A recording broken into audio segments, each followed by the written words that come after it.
and he got exposed.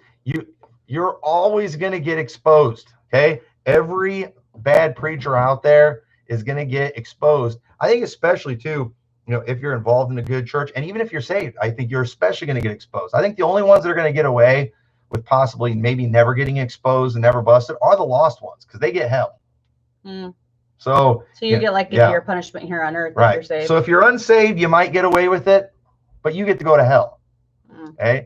And if you are saved, just mark it down. You will get found out. I hope any pastors listening to this that have any skeletons in their closet they're afraid of getting out, I hope you're breaking out in a cold sweat right now. And just, you know what? Why don't you start planning your exit right now? Because you will be found out, and it will be humiliating. It will be devastating, and it will be horrible for your family too. Well, look at the ones that we know that have been found out. Their families fell apart. They're divorced. The guys left.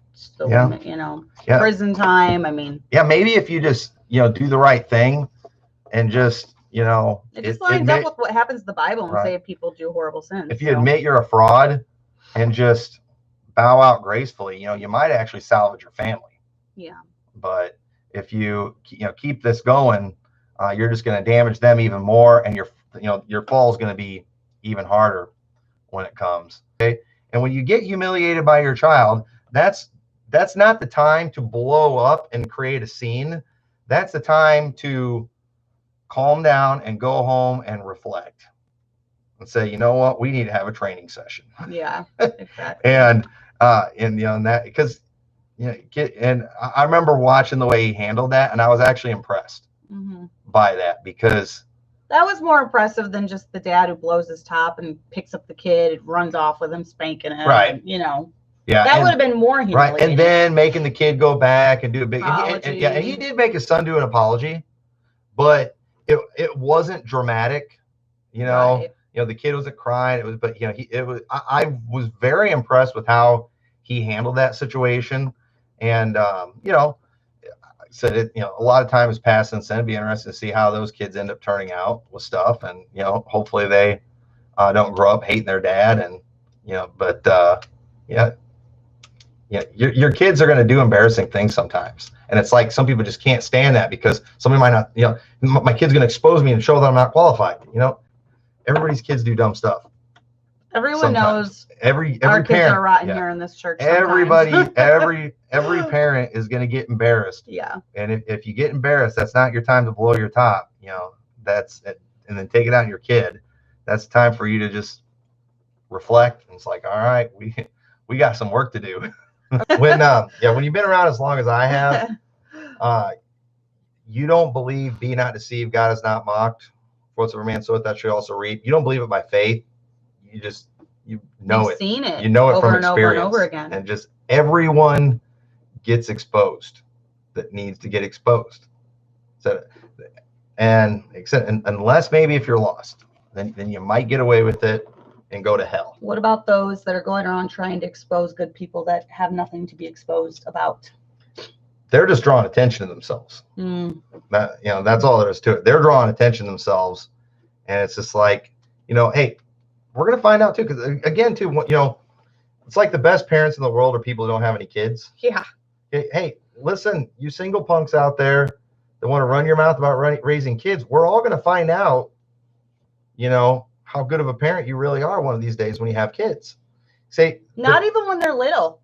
We're going to find how good it's worked when they hit those teenage years. Right. Well, that's very defining. Yeah, exactly. Like time. It's a lot of people can handle kids, they can't handle teens. When they finally have a will and they want to start making decisions. Yeah. So, people like me, that's pushing 40, when I hear the young people running their mouth, it literally does not influence me in the slightest. No.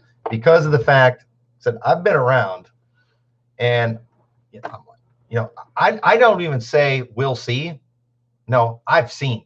Yeah. And you're going to find out one of these days when your kid hits 13 or 14, 15, and everybody's going to know one of these days, and you just better hope people forget some of your rhetoric that you've used before your kids hit their teenage years, before they become adults, because we're all going to find out, so we're all of our parenting is going to be exposed one of these days. I will be exposed for what I really was as a parent one of these days.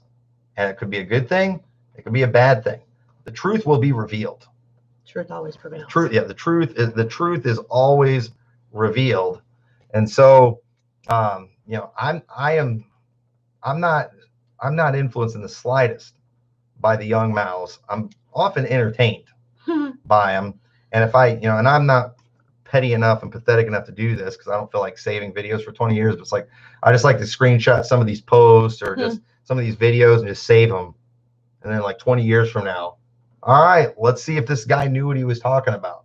But the thing is, first off, I'd lose it after 20 years. Second of all, I don't need to wait 20 years. I already know. You're revealing you have no idea what you're doing. And don't you feel like those people, you never heard them running their mouth? Nope. They never ran their mouth about how they were raising their kids. Nope. They didn't. Those people didn't have to open their mouths to show how good of parents they were and how they were raising their kids, because their actions said it all for them. And and then you had others that ran their mouths, and their kids and it was to cover, because the actions were, they were trying. It's like the noisy people. It's like they're trying to drown out their actions with their loud voice. Yeah. Because it's like, your actions, you're fighting with yourself. Your failure in life and your actions are so bad and screaming so loud that you're a fraud, that you have to scream loud verbally with your mouth to try to drown that out. Well, some of them actually did scream all the time. Yeah.